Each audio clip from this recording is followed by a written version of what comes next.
আজকে আমি আপনাদের সাথে কথা বলতে চাই, তা হচ্ছে অহংকার। অহংকার নিয়ে কিছু কথা বলতে চাই আপনাদের সাথে। আজ আমি কথা বলতে চাই এমন একটি বিষয় নিয়ে যা মানুষকে নীরব ধ্বংস করে, আর তা হলো অহংকার। অহংকার হলো নিজের সামরিক অর্জনকে চিরস্থায়ী মনে করা। এটি মানুষকে ভাবায়, আমি সবার চেয়ে বড়, আমি সবার চেয়ে বেশি জানি, কিন্তু বাস্তবতা হলো তার উল্টো। মানুষে বলে না, অহংকার হলো পতনের মূল। অহংকার মানুষকে বড় করে না, বরং মানুষের কাছ থেকে দূরে সরিয়ে নেয়। ইতিহাস আমাদের শেখায়, যারা বিনয়ী ছিল তারাই সত্যিকার অর্থের মহান হয়েছে, আর যারা অহংকার অন্ধ হয়েছে তারা নিজেদের হাতে নিজেদের পতন ডেকে এনেছে। আপনি ইতিহাস ঘাঁটলে অনেক কিছু পাবেন। দেখেন, অহংকার শেখার দরজা বন্ধ করে দেয়, আর বিনয় খুলে দেয় অগণিত সম্ভাবনার পথ। এইরকম অহংকার আর ভালোবাসা নিয়ে অনেক অনেক উক্তি, অনেক কিছু পাবেন, কিন্তু আপনারা কোনোদিনও অহংকার করবেন না। মানুষ যত অহংকারী হয় তার পতনও অতি শীঘ্রই হয়। আপনি যদি অহংকার না হয়ে সামনের দিকে এগিয়ে যান, দেখবেন তো আপনি অনেক উঁচু স্তরে পৌঁছাইতে পারবেন। আপনি যত বড় মানুষ হবেন না কেন, কোনোদিন অহংকার আনবেন না মনের মধ্যে। অহংকার আপনাকে ধ্বংসের পথে নিয়ে যাবে। আত্মসম্মান আর অহংকার এক নয়। আত্মসম্মান মানুষকে সোজা হয়ে দাঁড়াতে শেখায়, আর অহংকার মানুষকে অন্যের উপর দাঁড়াতে চায়।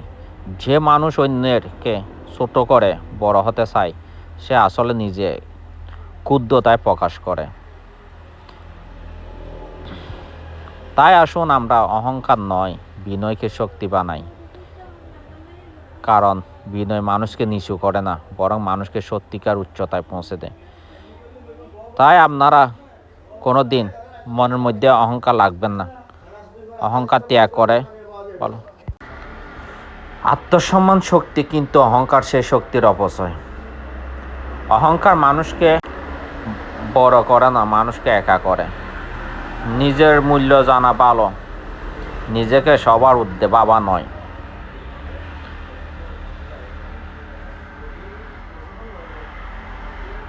এই কুকুরছানাগুলো কত অবহেলিতভাবে এই নদীর পাড়ে গড়ে উঠতেছে, কিন্তু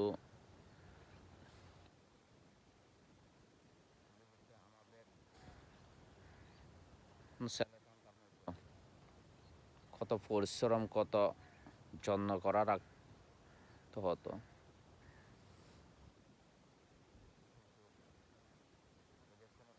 নাই, এটা সামান্য যা পায় নদী থেকে, বাসমান জিনিস বা বাসমান মুরগির ফার্ম আছে, মুরগির ফার্মের উৎকৃষ্ট খেয়ে এটা জীবন ধারণ করে, কিন্তু তারপরও এদের কোনো চাহিদা নাই। এরা যতটুকু পায় তা নিয়ে সন্তুষ্ট। কিন্তু আমরা মানুষের বেলায় সম্পূর্ণ উল্টো। আমরা যত পাই শুধু আরও চাই, আরও চাই।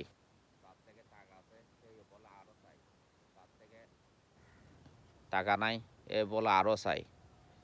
মানে আমাদের চাহিদার কোনো শেষ নাই এই জীবনে। মানুষের থাকলেও জ্বালা, না থাকলেও জ্বালা। সারাদিন শুধু চাই চাই চাই। পাগল, কে দুই মুঠো খাওয়ার জন্য পাগল, কেউ ধন সম্পত্তি আহরণ করার জন্য পাগল। আমাদের ঠিকানা হয় কোথায়? 3 হাত মাটির নিচে। সারা জীবন চাইতেই থাকবো, কিন্তু চাওয়ার কোনো শেষ নাই আমাদের মানুষদের। সারা জীবন শুধু চাইতেই চাইতেই থাকবো।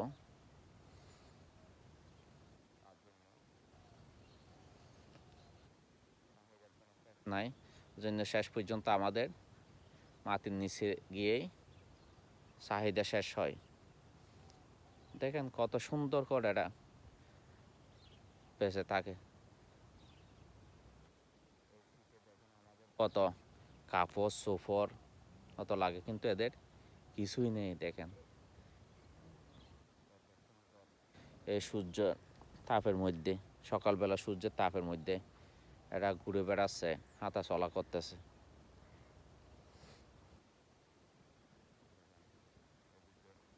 পুরুষ আরেকটা, ও মা, মা করতেছে। এই দুনিয়াতে খুবই অদ্ভুত। এখানে উপভোগ করার মতো অনেক কিছুই আছে, কিন্তু আপনি যদি সঠিকভাবে উপভোগ করতে পারেন, কিন্তু আপনি যদি সঠিকভাবে উপভোগ করতে না পারেন, তাহলে অনেক কিছু, যে যার মানসিকতা যেরকম, যে যেভাবে চিন্তা করে, হয়তো বাবা আমি অন্যভাবে চিন্তা করতেছি, আরেকজনও তার মস্তিষ্ক দিয়ে সে অন্যভাবে চিন্তা করতেছে।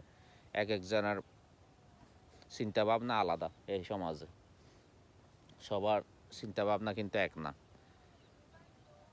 এ হচ্ছে মা, দেখেন সকালবেলা রোদ হচ্ছে, আর এরা খেলা করতেছে 3-4টা এখানে, দেখেন করে বাচ্চাগুলো